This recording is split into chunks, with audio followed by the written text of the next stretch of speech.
अब हम डिस्कस करते हैं कि दुनिया में सबसे पहले जो ऑर्गेनिजम्स आए उनके बारे में, और उनको हम प्लेस करते हैं फाइलम पोरेफेरा में। Porifera as the name show it means pore bearers, यानी कि वो ऑर्गेनिजम्स जिनकी बॉडी में न्यूमरस पोर्स होते हैं। इनके जनरल कैरेक्टर्स की बात करें तो number 1 they are sessile. Sessile means that they, अगर ये किसी भी जो सैंड या रॉक होता है उसके साथ ये अपने आप को अटैच कर लेते हैं।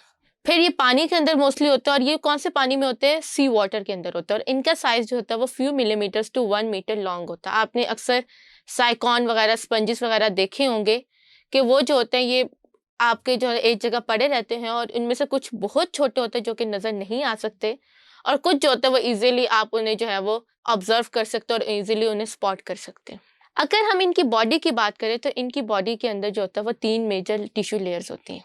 Let's suppose this is the body of the, इसकी बॉडी के जो आउटर लेयर होगी, इस आउटर लेयर को हम पिनेकोसाइट्स कहते हैं। This outer layer is pinacoderm. Pinacoderm जिन सेल्स से क्रिएट होती है उसको हम पिनेकोसाइट्स कहते हैं।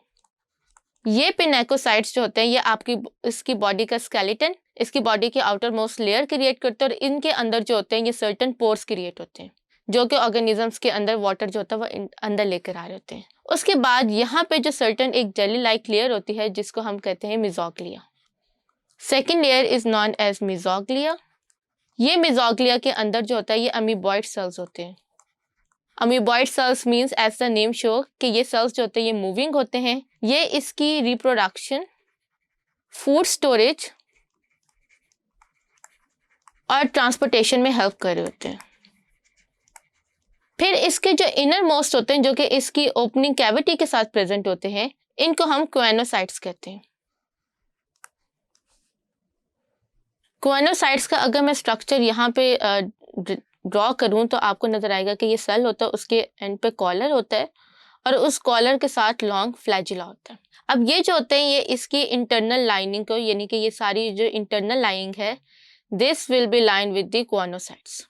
अब इन क्वेनोसाइट्स का एक सर्टेन फंक्शन होता है। इनका जो फ्लैजिला होता है ये मूविंग होता है, ये कॉन्टिन्यूसली मूव कर होता है। जब ये मूव करता है तो ये वाटर के करंट्स जनरेट कर होता है। वाटर जो होता है वो इन एंड आउट इजीली हो सकता है because sponges are the filter feeder. जैसे ही ये पानी इसके अंदर आएगा, उस पानी के अंदर जितने भी माइक्रोस्कोपिक पार्टिकल्स होंगे, फूड पार्टिकल्स, क्वेनोसाइट्स उन फूड पार्टिकल्स को ग्रैब करेगा एंड देन उस फूड को डाइजेस्ट कर देगा।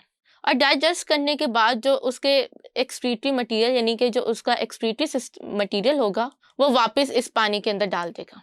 और ये जो सेंट्रल कैविटी क्रिएट होती है, इस सेंट्रल कैविटी को हम स्पंजोसील कहते हैं।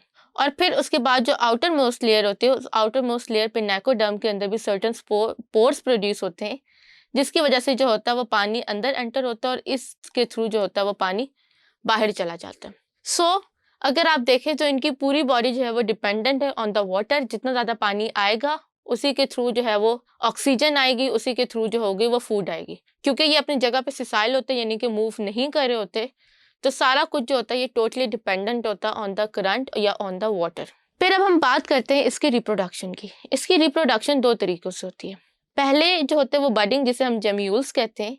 ये बड जो होंगे ये जाएंगे, ये अपनी बॉडी से डिटैच होंगे और ये किसी भी जगह पर जाके गिर जाएंगे और वहाँ पे एक न्यू स्पॉन्ज का स्ट्रक्चर जो है ये क्रिएट कर देंगे। एसेक्सुअल में आपने याद रखना है कि जो स्पंजोसील के अंदर इंटरनल लाइनिंग के जो सेल्स थे जिनको हमने क्वेनोसाइट्स कहा था, ये क्वेनोसाइट्स जो होते हैं इनमें से कुछ मॉडिफाइड हो जाते हैं to create the sperm cells और कुछ मॉडिफाइड हो जाते हैं टू क्रिएट द एग। यानी एग और स्पर्म्स दोनों क्वेनोसाइट्स क्रिएट करें। अब जब एग और स्पर्म्स क्रिएट होते हैं तो उनकी फर्टिलाइजेशन होती है। फर्टिलाइजेशन के बाद उनका एम्ब्रियो डेवलप होता है और ये एम्ब्रियो जो होता है ये लार्वा स्टेज बनाता है, that is the moving larva. ये लार्वा जो होता है ये फ्री लिविंग होता है, ये मूव करता है और जब ये मूव करने के बाद ये सेटल होगा किसी ग्राउंड पे तो ये फर्दर डेवलप हो जाएगा इनटू अ न्यू स्पॉन्ज। तो इस तरह इनका जो होता है वो सेक्सुअल साइकिल रिपीट होता है। इसके अंदर जो होता है रीजनरेशन भी होती है। Regeneration as the name show कि अगर आप किसी भी स्पंजेस को जो है वो पीसेस में कट कर देंगे और हर पीस को जो है वो ग्रो करवाएंगे तो हर पीस जो है वो रीजनरेट करके एक new organism, adult organism create कर देगा। It's the same as the plant. जैसे आप प्लांट्स की सर्टेन स्टेम्स को काट के पानी में लगाओ या उन्हें ग्राउंड पे ग्रो करवाओ तो वो दोबारा से जो होता है वो ग्रो कर लेते हैं। अब बात करते हैं इसके एवोल्यूशनरी एडेप्टेशन की, यानी कि एवोल्यूशन या इन्वायरमेंट वो कैसे सर्वाइव करता है। डाइजेशन, सबसे पहले डाइजेशन जो होती है वो इंट्रासेलुलर होती है और आपके फूड वैक्यूल्स में होती है, यानी जो स्पंजोसील ये जो इंटरनल कैविटी है उसके अंदर क्वानोसाइट्स जो हैं वो सेल्स फूड को डाइजेस्ट करते, ट्रैप करते, उनको डाइजेस्ट करके और जो एक्सक्रीशन होती है वो भी जो है वो पानी में रिलीज कर देते हैं और वो डिफ्यूजन के प्रोसेस के थ्रू जो है वो सेल से बाहर चली जाती है। उनका रिस्पायरेटरी सिस्टम जो है अगेन कोई रिस्पायरेटरी सिस्टम नहीं है, और जो पानी के अंदर ऑक्सीजन होती है वो डिफ्यूज हो जाती है बॉडी के अंदर, और कार्बन डाइऑक्साइड जो होती है वो वापस पानी के अंदर डिफ्यूज बैक हो जाती है। ट्रांसपोर्टेशन जो है वो अगेन पानी के करंट और डिफ्यूजन से होती है, और इनके दरमियान में एक जो सेल होती है जिसे हम मिजोग्लिया कहते हैं वो भी थोड़ी बहुत ट्रांसपोर्टेशन कर रही होती है फूड की। Then we have excretion. As I have told you कि जो सेल्स जो भी मटेरियल एक्सक्रीट करते हैं वो डायरेक्टली पानी के अंदर रिलीज कर देते हैं और वो पानी जो है वो वापस कैरी आउट हो जाता है। और these are the only animals that do not have the nervous system, यानी इनकी बॉडी के अंदर कोई भी नर्वस सिस्टम नहीं होता। दैट्स वाई ये मूविंग नहीं है। अगर इनके पास नर्वस सिस्टम नहीं होगा तो ये इन्वायरमेंट को रिस्पॉन्ड नहीं करते, इसीलिए इनके लिए सबसे ज़्यादा सेफ यही होता है कि ये एक ही जगह पे सिसाइल रहें और मूव ना करें। अब हम बात करते हैं इसके इंपॉर्टेंस की। इनके जो बॉडी होती है, इनका स्केलेटन जो होता है वो एक मैश वर्क से क्रिएट होता है, और इस मैश वर्क को हम स्पिक्यूल्स कहते हैं। ये स्पिक्यूल या ये जो स्केलेटन होता है ये कैल्शियम कार्बोनेट या सिलिका दोनों से क्रिएट हुआ होता है। जब ऑर्गेनिज्म डेड हो जाता है तो उसका ये जो मैश वर्क है या स्पिक्यूल है ये उसी तरह रह जाता है, जिसको जो है वो हम वॉशिंग के लिए या बाथिंग के लिए यूज कर सकते हैं एज अ स्पंज।